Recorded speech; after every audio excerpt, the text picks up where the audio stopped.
Hey, good afternoon. I hope you had your lunch. Yes? Okay, we had a quick lunch. We had burger. Whew. Makes me feel like I'm back in America.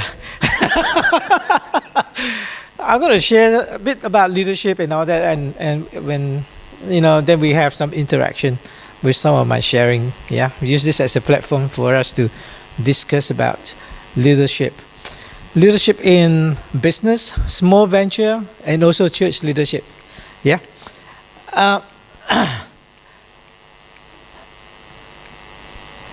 Your business is nothing more than a distinct reflection of who you are. The way you run your business is actually based on your personality. How you run your church, your cell group, your company, is actually a reflection of who you are. If your thinking is sloppy, your business will be sloppy. If you are disorganized, your business will be disorganized. So your business is actually, as a leader, the organization, the company, the church, the cell group that you lead is actually a reflection of who you are. If you're more of a spontaneous person, then you will not plan a lot. Everything is just, okay, just plan this, do this, let's be spontaneous. If you are that person who is very rigid in all this planning, everything must be you must cross the T's, you must dot the I's, then your planning, all the program is very detailed. And the people who follow you will be like that. So for us to find a leader, we need to know who he was before he became a leader. So who he was, what his area of expertise are, become the leader he is. For instance, the expertise is in a mechanic. The person is a baker, a carpenter, accountant, a doctor. For me, I'm a psychologist. So the way I lead is based on the area of my expertise. So if I'm in a ministry, if I'm a prophetic person, then everything I talk about, the way I lead is about the move of the Spirit. Everything is about prophecy and all that. But I'm a science person, yeah? So I do not get invited to conferences like prophetic conference. Because but I get invited to, leadership conference, counseling conference. Yeah, whether it's a church or a secular environment, I get to invited to all these things. So I'm known for my expertise. But you have your own area of expertise, and this is where you become noticed about your skill sets. For instance, in the church, when the pastor is looking for a leader, they look at your expertise, what you are good at, and how you can provide enhancement to the leadership team. So this area of expertise, like a chef, they will be concerned about the ingredients. If the person expertise is in the area of marketing, their concern is about people. So the chef is concerned about the food. The marketing person is concerned about the people, not about the food. So they all bring different expertise to the team, and sometimes because of this they can fight. And we are so good at what we do, sometimes you have this dissatisfaction that I'm such a good cook. Why should I work for this person? I must work for myself. So we call this entrepreneurial seizure. You have the entrepreneurial seizure that I'm such a good mechanic. Why should I be working for this person? Why not I start a mechanic workshop myself? I'm so good at my Bible teaching. Why should I follow Pastor Daniel? I can start my own church. Yeah, this is how people have that inspiration, because they're dissatisfied first. They're dissatisfied with something, dissatisfied with their colleague, with the boss. And because they're so good at what they do, they feel that they can be their own leader, they can be their own boss. Sometimes they feel a moment of inspiration. I'm so good, I can do this myself. I can work for me. I am my boss. I don't want to work for this boss. And some people felt called to do something. For instance, you were an engineer, and then God called you to be a pastor, and so you have this seizure. We call this entrepreneurial seizure. That you have this moment of inspiration. Why do I have to work for this person? This boss is so And I'm so good, he's dependent on me. Why should I be working for him? I can set up my own company. This is called entrepreneurial seizure. And there's people who in the church who may felt called to start a church, and they sat there listening to the pastor. I think I can preach better than him. I think I can start my own church. This is called seizure, the entrepreneurial seizure. Unfortunately, when we have entrepreneurial seizure, we have this thing called false assumption. Just because you're an expert at something, that doesn't mean that you are an expert at running a business. This is where small businesses fail. This is where church planters who may not know the operation of the church split, or the church have to close down. There's a fatal assumption. We call this in business fatal assumption. This is all part of organizational behavior or organizational psychology. The assumption here is that if you have the expertise of a business, then you understand the business that does that expertise. Now, this means if I can repair cars, the assumption is that I can repair cars, I can run the business that repairs cars. That's a fatal assumption. I can teach in a Bible class, in a cell group, that I can run the church that has a cell group. That's a different thing altogether. This is where small businesses fail. One of the reasons people have this entrepreneurial business is that with the expert suffering from an entrepreneurial seizure, a business is not a business, but a place to go to work. I am so good in my mechanic, my car, my chef, my cooking and all that, so I can start up my own business. Then I have my own work, but it's not running a business. So the operation becomes limited to my expertise, but not limited to the global aspects of it. Today, every business has a global potential. Any business you do has a global potential. You have a global reach because of the internet. But because I am so limited to my expertise, I am only a car mechanic, I can repair this car, I don't care about all the global expertise, so I'm limiting my potential to what my expertise is, and therefore I may not expand, I may not be able to reach widely. Sometimes because of our expertise, our church pastor noticed our area of expertise and then invited us to be part of the leadership. And this creates that fatal assumption. Just because that person is an accountant, he will be good for the leadership team. That means he knows the understand of the running of the business of the church just because he's a good accountant. Now, the church appointment of leader is not as rigorous as the social, as the secular world. If you want to be an accountant, you better get qualification. If you want to be a doctor, you better go through medical school and all that. But for the church appointment of leadership, we are not as rigorous as the secular world. And this is where we have problems within the church, where there's church split, there's fights, there's disagreement, there's tearing apart of the church. Because we're not as rigorous as the secular world. Sometimes we need to learn from the secular way of running the business, and then how we can incorporate some of those good governance and good practices in the way we run the church. Because I've seen a lot of pastors who give up, resign, depressed, disillusioned with the ministry, not because they are not good people, but because they saw themselves as an expert in one area, but they cannot run the church as a global entity, as in bigger entity beyond themselves. So this is where the cause of most small business failures, when we have this fatal assumption. Just because I am good at accounting, I can run the business that provide accounting services. That's not it. Just because I'm a good chef, that doesn't mean that I can run a restaurant that can sell this kind of food. Fatal assumption. Just because I'm a good Bible teacher, I can run the church that has Bible class. It's a fatal assumption in that sense. So the church, in choice of leaders, because we are not as rigorous as the secular world, This is root cause of most church leaders' failures.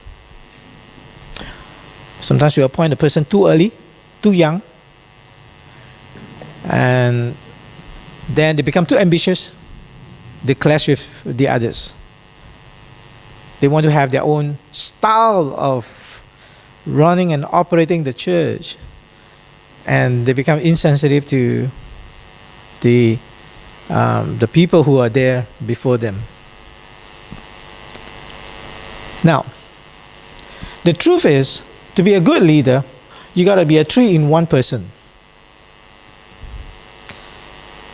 Of course, you need to be an expert, but you got to expand beyond the expertise. You need to have that entrepreneurial mindset. Then you need to be an employer. An entrepreneur and an employer, 2 different categories. Leader, manager, 2 different person. So to be a good leader, you need to have these 3 things in us. You got to have the entrepreneurial spirit, you got to have the employer person, then you got to be an expert of something. First, you got to be an expert of something. For me, I started with my psychology degree. I became a clinical psychologist. People know me for this. I started a church and started my school. So I began to expand my... If I'm just a teacher trying to run the school, knowing that I believe I can run the school, but my expertise is just in the area of psychology, then I may fail. But I need to expand beyond who I am so that I can run a bigger entity beyond myself.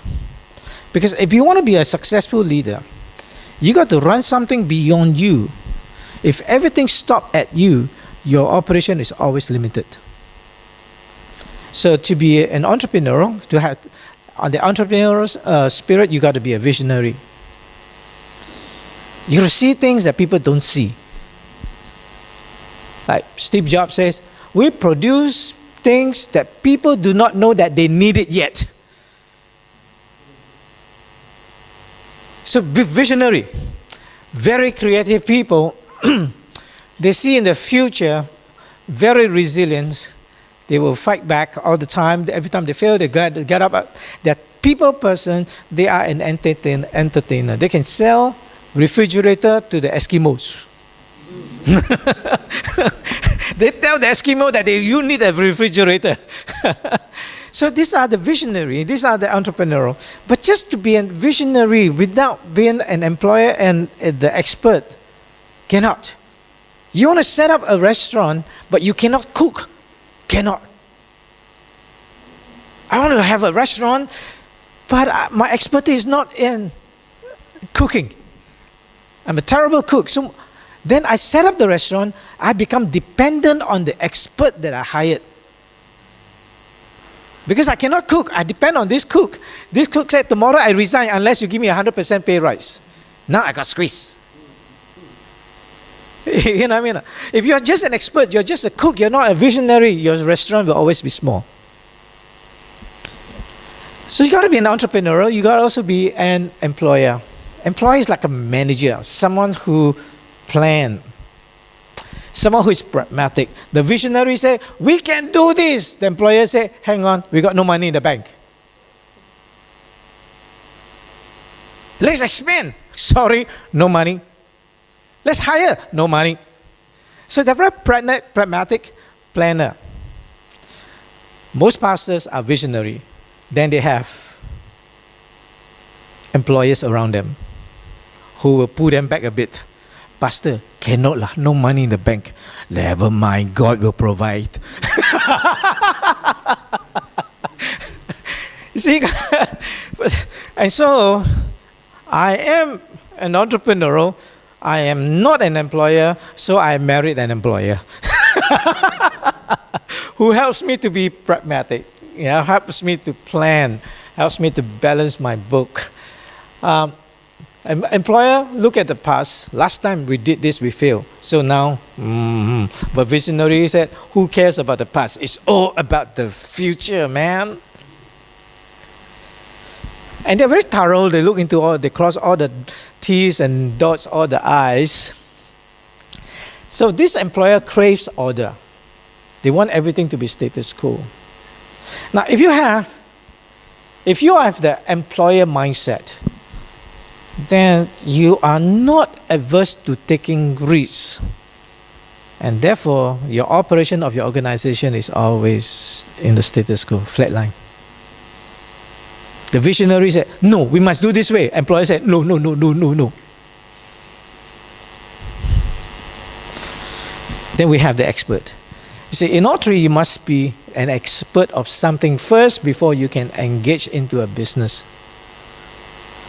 For instance, I mentioned earlier, if you want to start a restaurant, you're not an expert in food, then you are now, you have to be dependent on the expert that you hire. That's not a good operation. I was on the office block. We were on the 13th floor. So on the ground floor, there was a friend of mine who runs a small coffee shop. Small coffee shop. So like Starbucks, but small. So one day I went to a coffee shop, had a coffee, and he sat down with me and said, Fred, do you want to take over my coffee shop? I said, really? You want me to take over? My father owns a coffee shop, but the old style coffee shop, you know, those Hainanese, Chinese type of coffee shop, they use sock to make coffee. You know, the time they squeeze, they use socks. I thought, yeah, I said, why not? Okay, so we negotiated on the price. I said, then he gave me a very good price, and I bought it over. Then the day he handed me over the key, me and my wife went to the coffee shop. Then we looked at the coffee machine. How to make the coffee, So we bought it for sentimental reason because my dad has a coffee shop. I thought, hey, maybe I should do something, expand my business a little bit beyond what I was doing then. I thought, let's do this. But I look at the coffee machine. It's more complicated than it. You know, you go kong, kong, kong, kong, kong, and do all this. It's like, how to do, So I was looking at it. My son came and said, Dad, don't worry. I know how to do. You know? Then I told myself, why don't you go and work for Starbucks for 3 months and then come back and help us? I said, Dad, cannot do like that. Not ethical. Oh, yeah, I'm a Christian. I cannot. So what he did was, before we opened shop, we closed. Then he brought his laptop. He went to this school called School of YouTube. So he learned how to make coffee through YouTube. So for me, I'm not a coffee connoisseur. Every coffee tastes the same. Whether it's Americano, latte, or cappuccino, all coffee for me tastes the same. So he made, Daddy, this is Americano. Good. What's the difference? So I invited my American friends who were working in Singapore. Hey, can you taste my son's coffee and see how it goes? And they did. This is not bad. This is not bad. I got their approval. We opened the shop. Then we taught my sister, who then worked for us, and myself. We learned how to make those coffee. And then we opened a second cafe at the theater in Singapore, Esplanade, the one that looks like a durian. Yeah, that's how creative Singaporeans are. Yeah, very creative. Everything durian. So we had a cafe there. We bought over a cafe in the library. So we expanded. Wow, I can do it. Then we have no staff. Because Singaporeans don't want to work in places like this. Every morning we are so afraid of the text message. Because they'll text you and say, today I'm not coming to work. So today not coming to work, then who make coffee? Me lah. Who clean the table? Me lah. So my office on the 13th floor, no staff. Guess what? I got to go down and clean the table. Are you the Dr. Tok? Are you clean?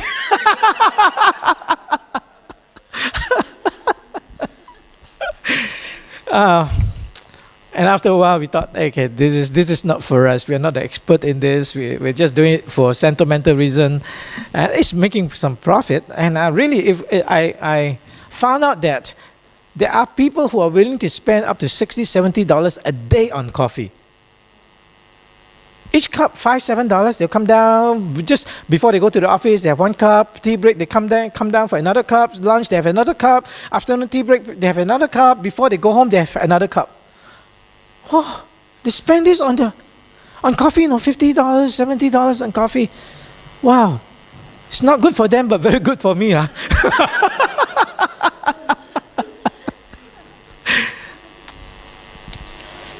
So, we need to be an expert. An expert is a doer. They do one thing at a time.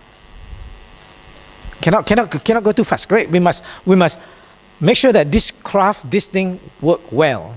An expert is someone who is in the present. How to do this? An expert is someone who loves tinkering. Tinkering means you must keep improving. Who crave tasks. So I'm an expert. I consider myself as an expert in the field of psychology. I have a doctorate in it. I thought I can now. But that doesn't make me an entrepreneur.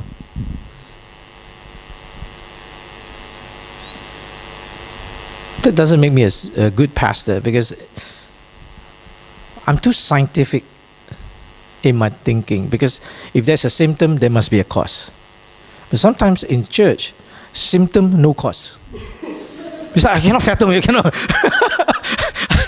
So, but in the church, you got to let God do something that is beyond science. You know what I mean? But my science sometimes hold me back. So I'm a teacher. I'm a teacher in counseling. I'm a teacher in all this, but that holds me back in terms of sometimes the spiritual movement of God. And I recognize that. I got to let God do His work and take my scientific thinking out of the way. Up to now, I was never invited to a prophetic conference to be a speaker of that. I never, you can speak something, but what's the foundation? You know what I mean? So I'm still struggling with that. But if you can be all three, you will become one good, successful leader. But if you're just one of the three, you will struggle because your operation will just limited to who you are. If you're an entrepreneur and you have no expertise in the field that you're trying to get into, then you'll always be struggling with the experts that you hired because they can squeeze you dry. So you will panic when your expert resign. So to be a good entrepreneur, firstly, you need to be an expert. Then you may think that you can do the business. Running the business and running and operating and producing your product are two different things altogether. So you have to go to the school. Sometimes this school is called the school of hard knocks. Learn from the failings, but don't give up. At the same time, you need to be pragmatic. Plan. People don't plan to fail. It's just that they fail to plan. Nobody planned to fail. Nobody said, I'm going to start a business to fail. Nobody said that. But it's just that they fail to plan.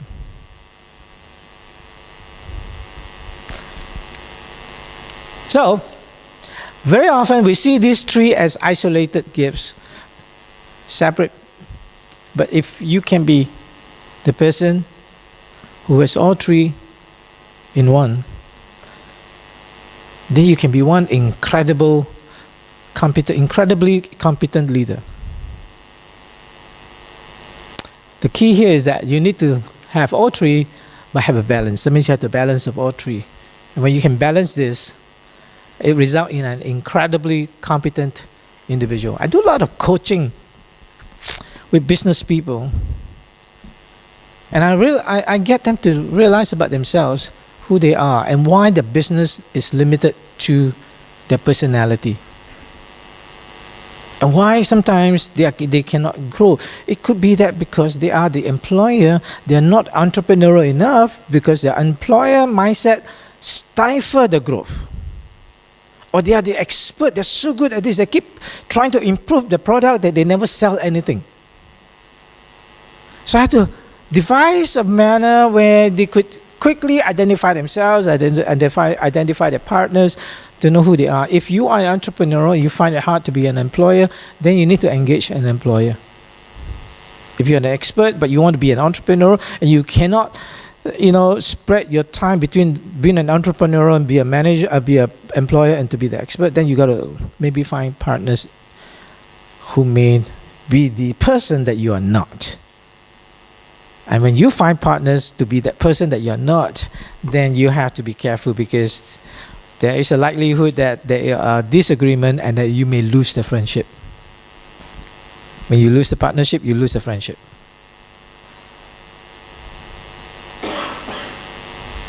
So who are you? Are you an entrepreneur?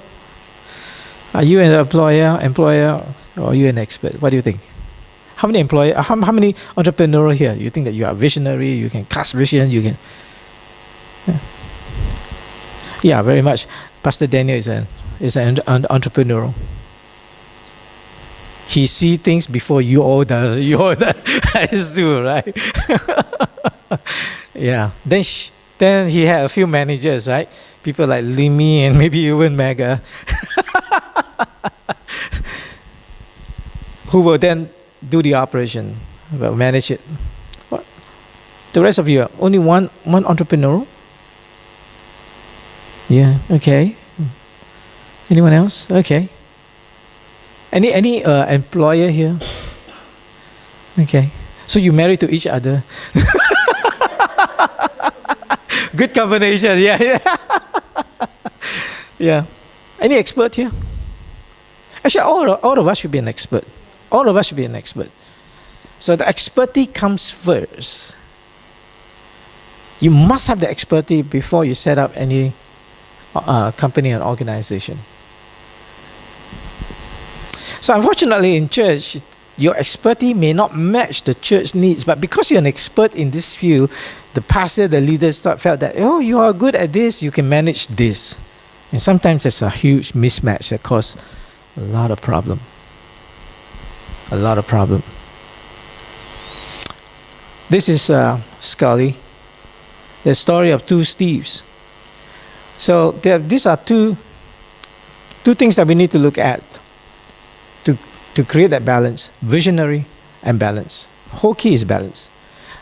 Now, if you're visionary, you have the balance, then you're an entrepreneur. But if you're visionary but there's no balance, you are just an opportunist. If you're you're a balanced person, but you're not visionary, you're an employer. No vision, no, you're an expert. You're just good at what you do, that's all. And you don't expand that. Steve Jobs is an opportunist as well as an entrepreneur. His first partner, Steve Wozniak, was an expert. Now, Steve Wozniak, if he were to start Apple Computer by himself, today Apple Computer doesn't exist. He's such an expert. He will make sure that the computer will be well produced and all that, but Steve Jobs is going beyond what the consumer needs. But this guy is this is the best computer that I need to build. But you will hear of Steve Jobs and not Steve Wozniak. Then years later, Steve Jobs knew that he's not the employer. He hired a CEO, John Scully. John Scully was an employer mindset. He don't understand the visionary leader's mindset. And John Scully here fired Steve Jobs. We know the story. In 1985, he came in, he fired the visionary leader. Then in 2013, in the conference in Bali, Scully said he didn't have the business expertise at the time to fully understand what visionary leadership was. So he was the employer who tried to hold back the visionary leader in Steve Jobs, and when Steve Jobs cannot be controlled, he got a board to fire him. And Apple Computer went dung, dung, dung, dung, dung. So much so that they have to invite Steve Jobs back. And years later, in 2013, in a Forbes business conference, he confessed that he doesn't have the business expertise to know what, at that time, a visionary leader like Steve Jobs or even Bill Gates, he confessed it. You can go into Forbes.com and Google this. And he went on to confess, I did not have the breadth of experience at that time to really appreciate just how different leadership is when you are shaping an industry.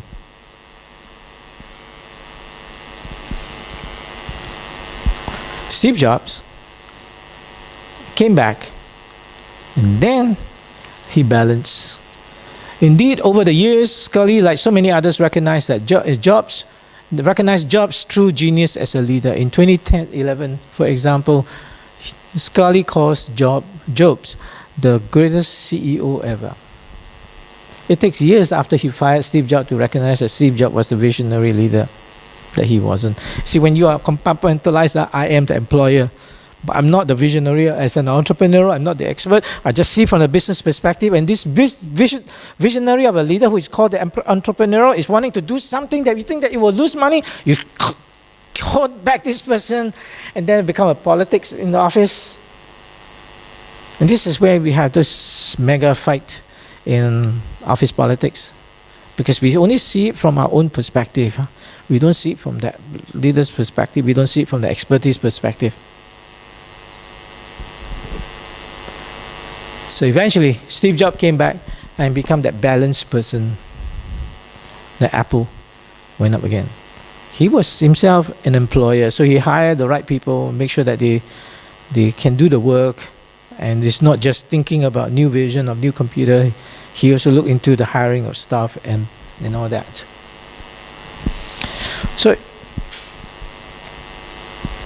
if we cannot be the 3-in-1, then we need to find partners who can complete the 3-in-1 in us.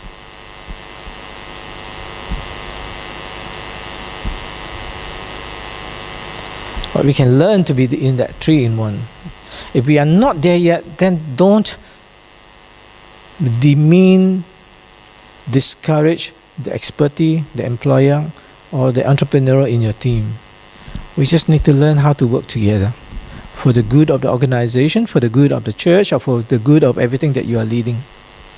If you have the expertise, you're just seeing things from your own personal perspective, then you will have problem with the employer, you will have problem with the entrepreneur.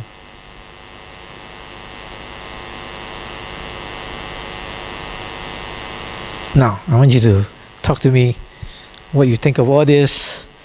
How true is this in organizational behavior, and how we can work towards the betterment of your business or whatever that you are doing. Comment, opinion, question.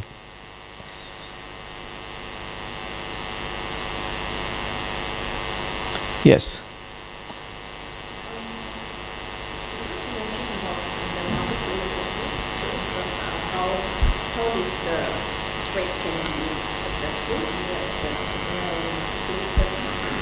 Because there's no people on the payroll, so it's sometimes you cannot expect them to work as rigorous and as diligent as the way they think. So how do people work politically in the church, keep a relation to the payroll? Well, I think the most vicious politics is not found in the business. The most vicious politics are found in the church. Because they are all volunteers. They are not there for the money, they are not there for the position, they are just volunteers. And this is where, if I run a business, I'm the CEO, you don't agree with me, I fire you. But in the church, you don't agree with me, so it becomes personal.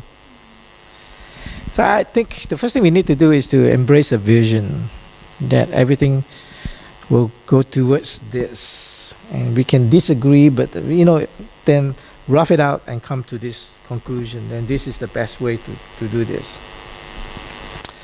So, I think the commonality among us is God in the church. So I point this to God. For instance, you give me the finger. Yes, yeah. So me and Pastor Daniel decide to go on partnership, but this first has to be established, that we are now established in God. This is our goal. This thumb here, the thumb, become our relationship. This is how we work together. Yeah. So we may disagree, but when we pray together, we will come back. But if we don't have the commonality in God, that I have my own vision, I have my own spirit, then when we don't agree, then there's nothing to put us back together. So it's very important for us to know that in business partnership, even in marital partnership, there is this common thing that gives hope. It's called, this triangulation is called functional triangulation. So this union here is the commonality. God is the common thing that will put us together. And that even though we may disagree, but we can pray, we can be gracious, we can forgive, we'll come back. But if there's nothing to glue us back, then this partnership will.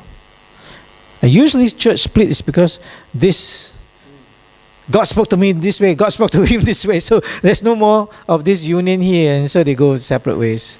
Yeah, the same thing with companies, organization. So what is the common vision, commonality that glue the whole organization together, even volunteers? What is the common goal here? If the common goal is for me to build my own church and not the kingdom's church, then everything is like that. But here, it's important. So in your marriage, it's the same thing. What will glue your marriage is not just here, it's here. It's here. So in the same way, you don't marry for money, you don't pay your wife, or you don't pay your husband. So there's no pay in this. It's volunteer, we love each other. So the same thing, right? In the organization, we don't pay, but then we pray together. Yeah, this triangulation is called functional triangulation. But if the triangulation is built on something that will create threat, then it's called dysfunctional triangulation. For instance, the threat is a third party. So it's no longer a triangulation like that, it's become a triangulation like that. A third party, the emphasis here is on this person who has the threat to destroy this. And sometimes the triangulation is money. When the money is gone, this relationship is gone. So if church operation and work is based on money, and when there's no money, then the volunteers are gone. Then this is called dysfunctional triangulation. So a marriage triangulation should be focused on God. The two of you must. That's why God says that you should not be unequally yoked. This is equally yoked together, because it's something that is commonality. Great question. Anyone else with opinion, questions, comments? Yes, sir.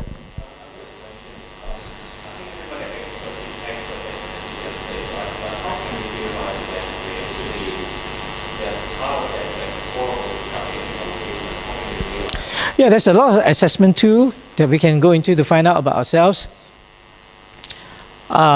Firstly, before we go, you got to have a vision of who you are, what you want to do. So many times, many years ago, I always preached this verse that without vision, men perish. And I was so wrong. Because this verse contained two segments. The first segment is without vision, men perish. The second segment is that if you follow the law, you will be happy. So any vision without law, without principles, it may not be successful.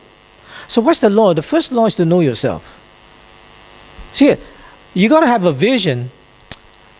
In everything we do, we must have a vision. No vision, we perish, right? If no vision, then there is no provision. You got to have a vision, then you have provision. Then you have the law. The law here is Torah or instruction. In everything that you do, it must have a law. It must have a principle. For instance, I have a vision of having an affair with another woman. Now, that's against the law. That's against the law.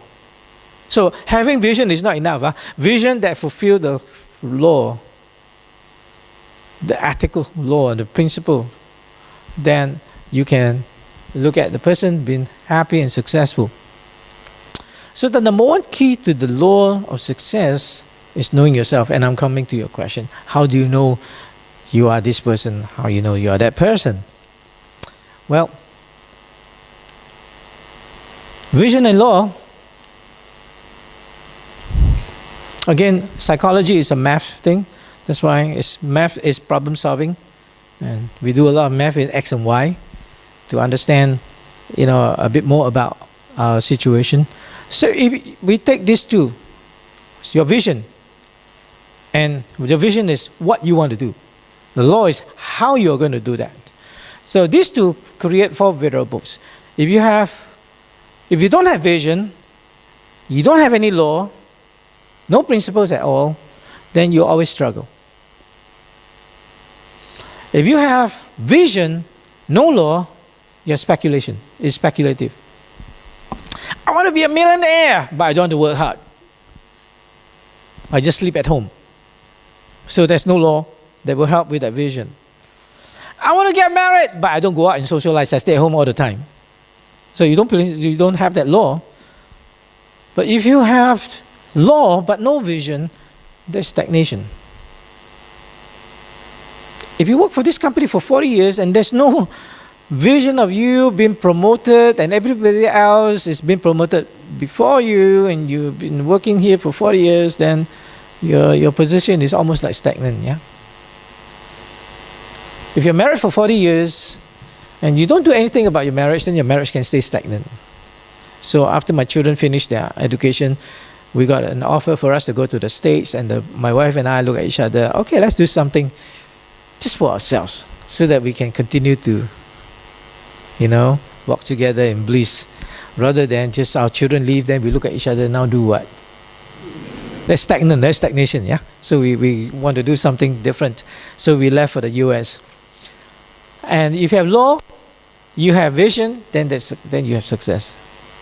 So idea is, if you want to have a healthy ministry, you must have strong reality check. So the first key, as I mentioned, is know who you are. All right. Growth starts with me. Give yourself a number from 0 to 10 based on these three personality profile here. Number 1, how courageous are you? 0 to 10. Don't give yourself a 5. Don't be safe, huh? 5. No 5. 6 to 10, 4 and under, okay? Okay, how courageous are you? How much of a risk taker are you? How much self-belief do you have? I believe in my own abilities. I believe I can do it. I believe I can. I'm an expert in this. I believe. How likable are you?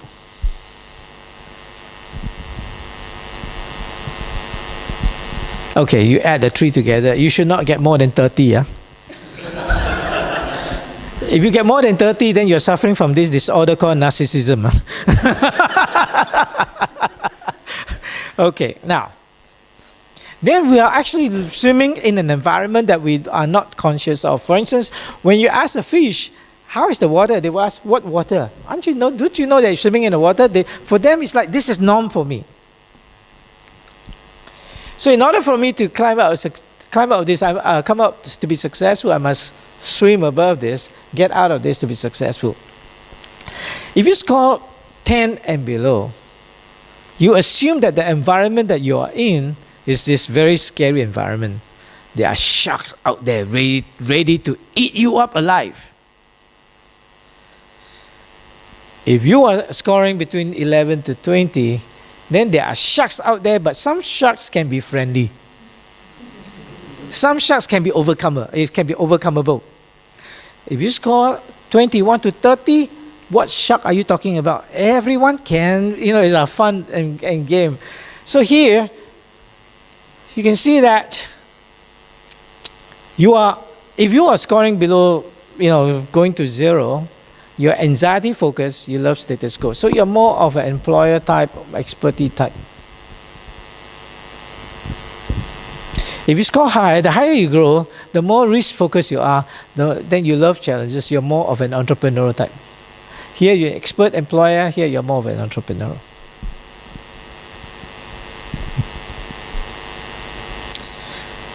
But we all have to come into the balance. Huh? And balance is key. So what kind of environment are you in? Are you swimming among these deadly, fierce-looking sharks, or are you swimming around dolphins who can play around with you? It's an assumption that you make. Huh? The assumption becomes your reality.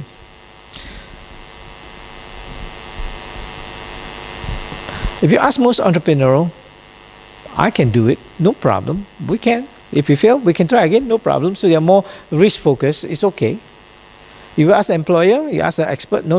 We must make sure that the product works so that it will not fail outside. It will not be an embarrassment for us.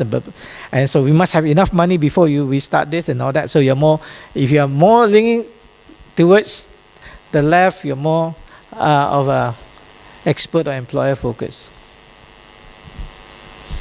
This is very simple, not 100% accurate, but very quick way of assessing whether we are inclining towards the entrepreneurial or we are inclining towards the expert and employer focus.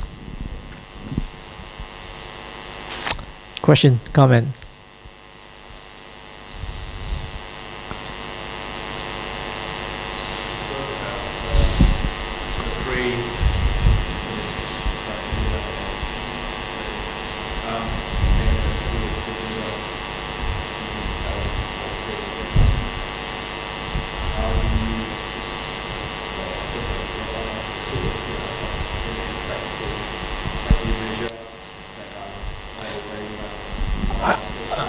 Excellent question. How do we really balance all three? How do we know where our fault lies? How do we know our shortcomings and all that?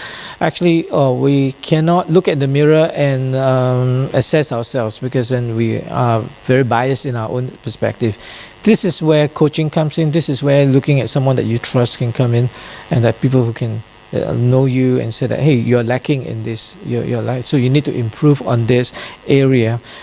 Someone who have no interest in your business but is very unbiased towards who you are and what you're doing, but has this interest in you to grow as a person. If someone who is a business partner has an interest in the business, they will criticize you for lacking all these things that may not be accurate. So look for someone who's unbiased, have no interest in your business, and who's someone whom you can trust, and someone whom you can take on, the assessment without feeling being judged by this person. So, this is where coaching comes in. This is where mentoring comes in. This is where, talking to people about learning, attending conferences, learning from others come in, so that you can then grow and learn to balance the things that your expertise in this area. The entrepreneur is this area. How can I learn from the entrepreneur? I can learn from those the TED Talk speaker, or attend business conferences, listen to the top entrepreneur of the game, things like that, or seek help from a coach, someone who can help you. And this is where we create a balance. Otherwise, Steve Jobs had to go through a huge situation in his life where he learned to balance. His entrepreneur is here, but his employer skill is here. So he thought, okay, I can hire a CEO to balance this deficit, but the CEO fired him. So now he'll need to learn how to be an employer, which he eventually did. I hope that answered your question. Comment, question? Yes.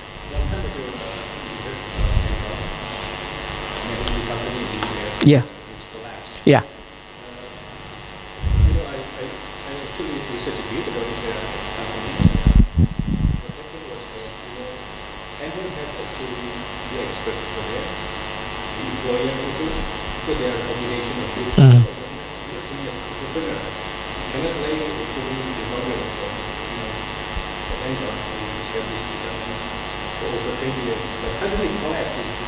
Yeah. What's your view of that, in the sense that there was something missing in the company which made the company collapse? To me, the thing that come out on top of my head, I may be wrong in this, I believe greed come into the play. Sometimes we become over complacent. Yeah, complacency kills. And we believe that we have been successful so far, we can do no wrong. And so they decide to take more risks. And this is where more risks could also come from the idea of greed. If we can do this, we can earn more. Yeah.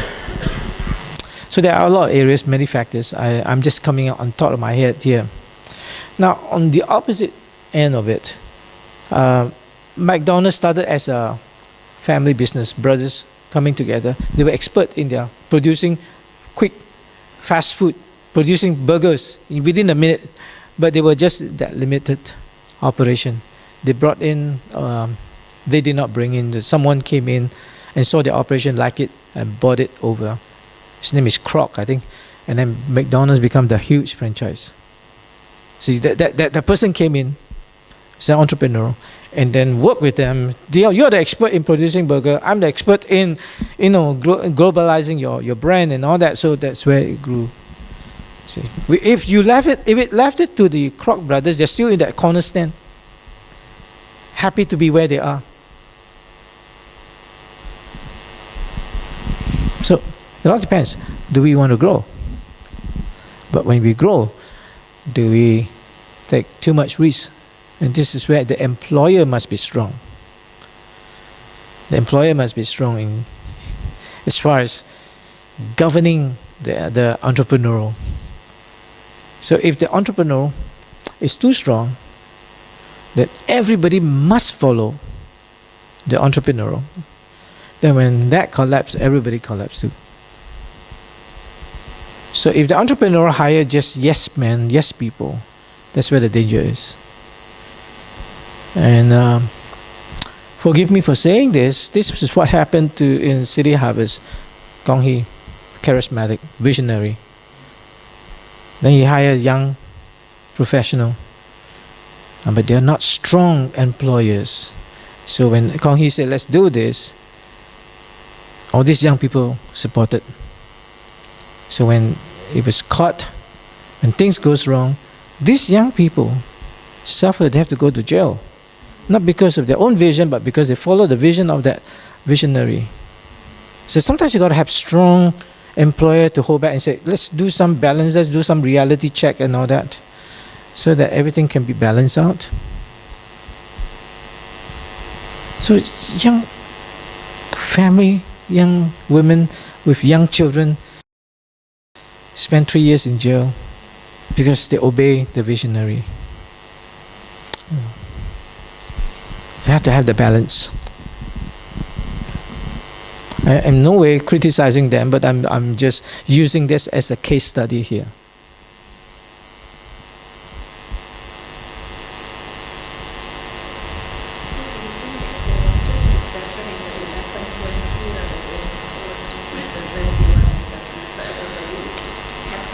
Yeah. The church will never grow when you are zero. Yeah, 11 to 20, a bit more towards 30 as well, but 11 to 20 towards 30 in that sense, because without vision, people perish. Yeah, if we stay stagnant, 11 to 30, you'll always be the same. So that sometimes you have to re-envision the whole operation, the vision, and then recasting of the vision. What can we do? And when you recast the vision, everybody have a say, have a vote, and think about this, and then when we all say yes to this, but let's look at some of the measures and some of the things that we can work on. Yeah, but definitely 10 and under is not. That's going to be healthy. All right, 11 to 30. This is where you are casting into something that you have not experienced, not seen yet, but you're willing to work towards it. At the same time, you balance it. Jesus himself said, if you want to build a house, you must have the right tools to finish it. If you don't have it and you cannot finish it, you embarrass yourself. That's what Jesus said. So you got to have the balance in that sense. I can feel that this church is very balanced. Good visionary, good people working with him.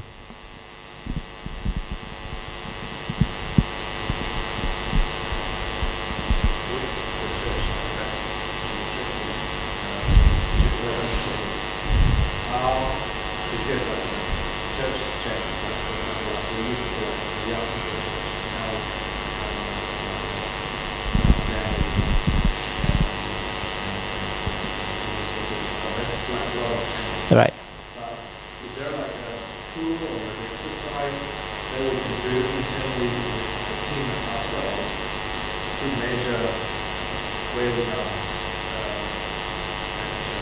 Yeah. Leaders. And if we're not just the leaders, but also the congregation. Okay, this is the future. What would be our gauge? Whether we're going the right direction or wrong? Well, as far as vision is concerned, nobody can actually put a pin down and say that this will be the accurate. But sometimes it takes a visionary to see something that we cannot see, and the rest of us to consider it carefully, pray about it, work towards it. At the same time, be more pragmatic about it, and not stop the vision in any way, but look at it from maybe a more pragmatic perspective. I can see that your church has more young families now, and there are some older generation that are here. So your pastor may have a vision of, hey, the second generation of Indonesian here, they're almost Australianized, and they are speaking English, and this is the future. This is where we are going. If we continue to just be an Indonesian church, are we limiting ourselves? I can see the vision why he's casting it forward like that. I would certainly look at this, because if we look into Europe, they did not see this coming, and many of the European churches die because they did not focus on the young people. And so those buildings in Europe are sold as pubs, or even convert into masjid, because there's no people to follow through. So sometimes we need to look into succession planning. Succession planning is also about vision. Right? So I don't have an instrument to really say that this vision will work, because there's no way no one can tell it, because it will work, but Jesus can come in before it works. So does it mean it failed? Or so we have to plan at some point. Have to have that vision. And at any change, there will always be resistance. Not all people are open to changes. So then we need to have the entertainer to come in and convince the people to come behind this vision. And then you can provide the reason why and how this will work and all that. So it's not just, okay, we're going to change this church into ABC church. That's it. Follow me. So then people have questions. So you're going to have tea party to have conference and forum and things like that for changes, because the more proponents, the more opposition you have to the vision, the more resistant the change will be. So you have to expect resistance for any change. So in order to deal with this, then you got to work on softening the resistance, knowing why they're resisting, and then how you can counter in a friendly way. So communication have to be done in a very sensitive manner, rather than you have to and you must. So you have to. We would need that assessment, finding out from the floor that this is more than just top down, it is also ground up, and I create a balance. Yeah. But I can see why the churches would need to evolve. So if it stay the same, then you have a shrinkage of population in the congregants, in the community. So you're serving one segment of the community here, but there's a huge segment here that is untouched. So do we sacrifice this for this small group of people here? Something that you all have to consider, talk about, forums, tea party, just to discuss. Friendly forum to just discuss about this. Then when we approach this to the congregation, then make sure that we have all the things listed out. Why? And shows data if you have, to be more convincing. So it's more than just top down. It also have to be shown that it's bottom up.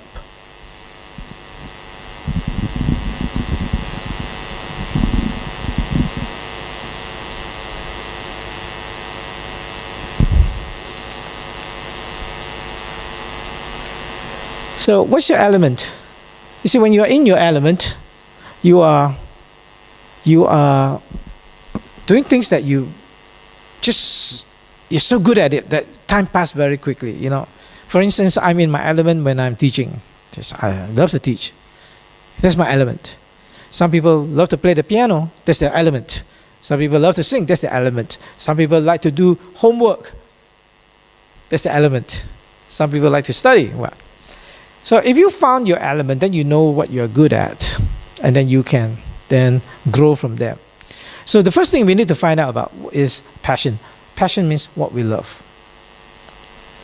If if we find a passion, then we also need to find the second thing here. It's called proficient. Are we good enough? Now, if you love music and you play, whenever you play the piano, you're in your element. See, these musicians here, you don't have to buy any musical instruments for them. They will volunteer to buy their own gadget, their own musical instruments. They will invest their salary on all this because they're in their element. They're doing something that they are passionate about, and they are really good. Now, if you love music and you cannot play musical instruments good enough to play for the church or to be an entertainer, then your element is a hobby. That particular element is hobby. Yeah. So if you are passionate about playing soccer or football, but you're not good enough to be a professional football, then playing football is your hobby. Yeah, hobby. Yeah. Okay. So, if you found your element, you're really good at this, then you have your third. Some people may be good at IT, they are good at writing codes, then they found the third thing in their life, that's their purpose. Purpose is why you do what you do.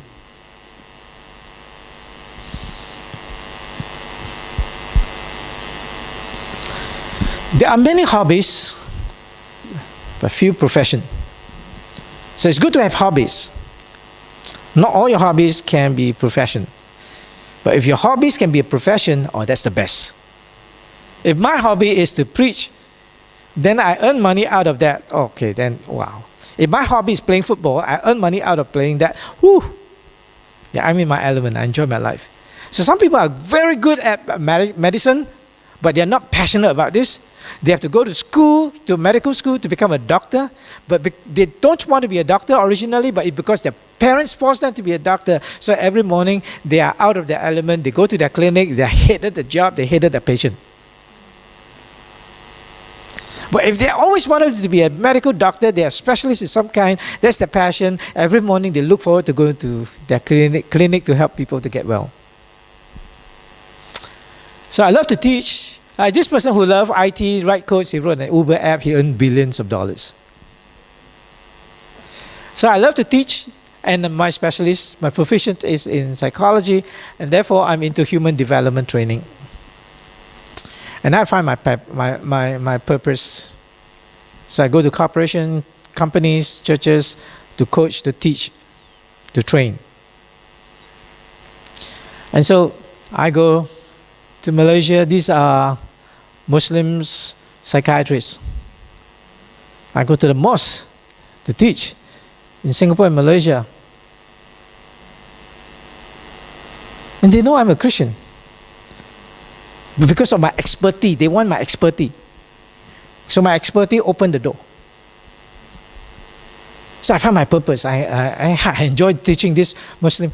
I go to a mosque. First time I go to a mosque in Singapore, they invited me to teach family study or something like that. So the imam was praying, and I was sitting in front. After his prayer, I'm supposed to go up to the podium to speak. And that's just while he was praying, someone came to me and whispered to me, "Sir, you need to go down to the car park." I said, "Why? Is it part of the process? Do I need to go to the car park?" He said, "No, someone rammed into your car is badly damaged." I said, "How bad is the damage?" It's the whole bumper came off. I said, "Okay, never mind. I'm going to teach anyway. I'm going to speak in a few moments."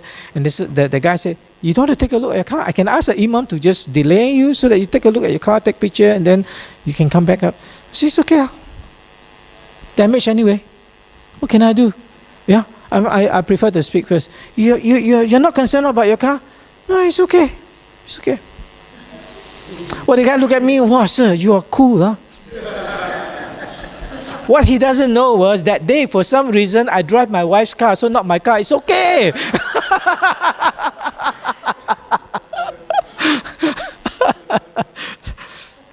If I were to go down, my mind will be rattled looking at the wreck and all that. Yeah, so it's okay. Yeah, so my doors are open to me. So I'm in America doing training, leadership training, teaching, and also a TEDx speaker.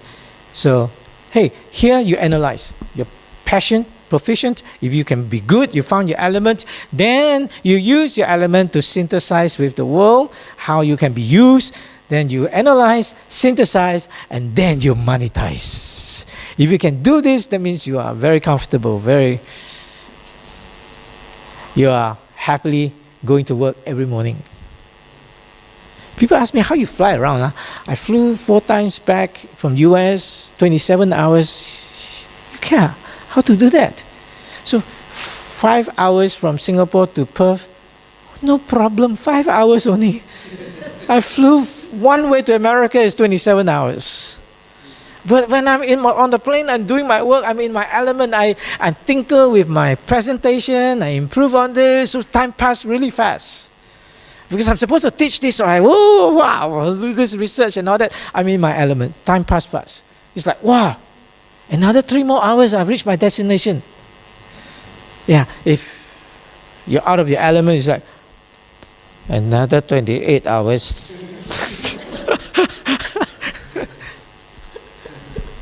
So if you can monetize from your hobby, that's the best thing to do in your life. If you run your business out of your hobby and you're making money out of it, you're the happiest person in this world. Make more martabak. That's his passion, yeah. That's his expertise too. Whew. So he is cooking because he's passionate, he's happy to cook, and yet he make money out of it. How nice.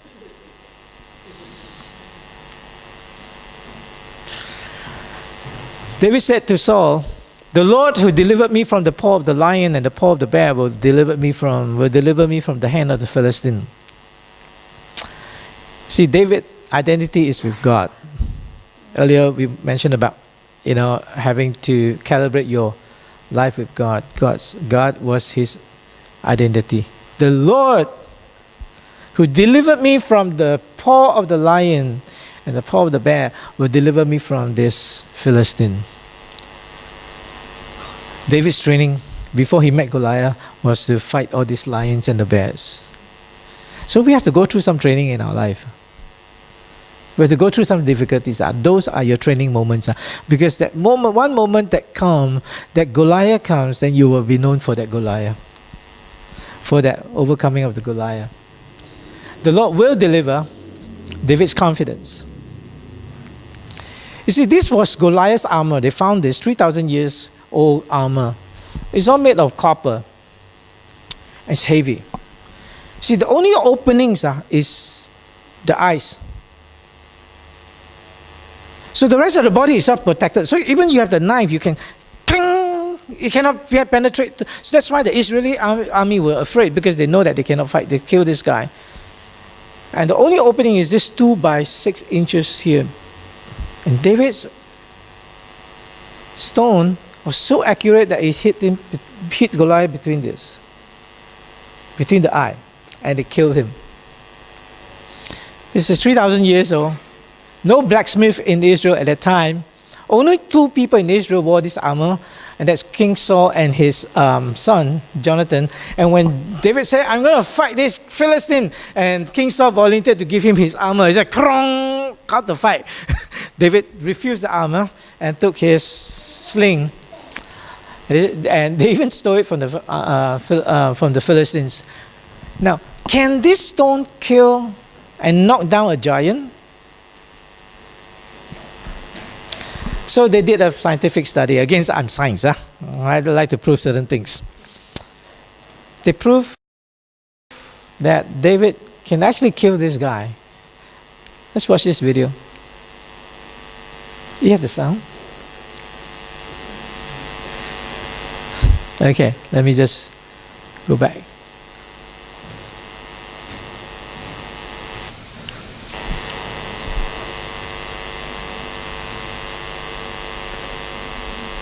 No sound?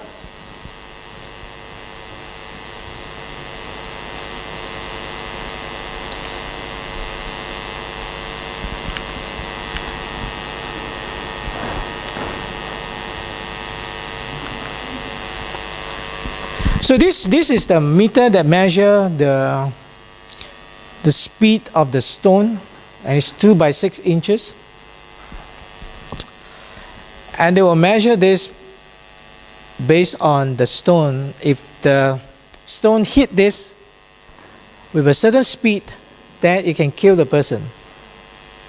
So this guy is trying to prove that David's accuracy and the speed of the stone can knock Goliath out. 3,000 newtons spread over an area of 30 millimeters squared is enough to kill a human being. A shockwave goes through the brain and causes the brain to strike the inside of the brain case, irreversibly damaging the brain tissue to such an extent that it couldn't work again. 3,000 newtons, or 3 kilonewtons, is equivalent to the force necessary to smash a concrete block in half. Luis readies his sling for the test. The target is tiny, equivalent to the only area of Goliath's forehead that was not protected by armor.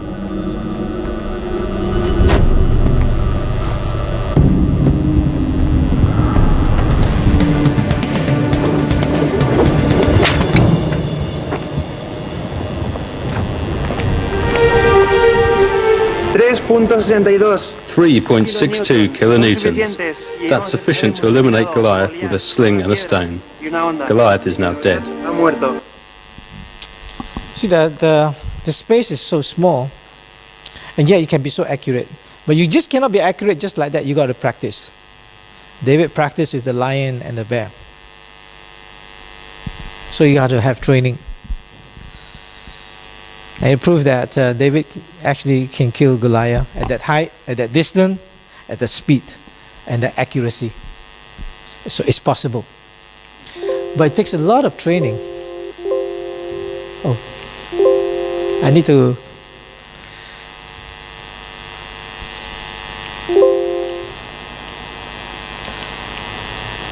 So you need to have healthy ministry by doing reality check and knowing who you are, and keep practicing, improving, growing. If you lack the skill of an entrepreneur, then grow the skill of an entrepreneur. If you lack the skill of an expert, then you grow the skill of an expert. If you're an entrepreneur and your weakness is in the area of employer, then you need to grow the skill of employer. You have to do that reality check. Things don't just happen automatically for you and for any one of us. That's my sharing today. Yeah. Anyone with a question?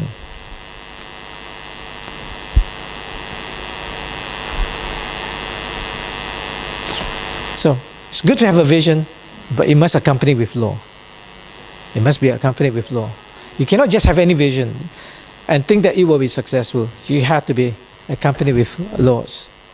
Thank you so much for coming back this afternoon, for allow me to share with you. Oke, saya rasa cukup ya. Thank you buat datang dan udah lengkapin kita. Jadi mungkin kita langsung tutup dalam doa aja ya. Udah gak ada yang lain ya Tin ya. Jadi habis ini mungkin kita foto kenang-kenangan semua GO sama Dr. Fred ya. Supaya mungkin di sana tuh di 25. Jadi kita ingat 25 tahun ya. Oke, kita tundukkan kepala, kita doa dulu. Bapak di surga, terima kasih berkati kami.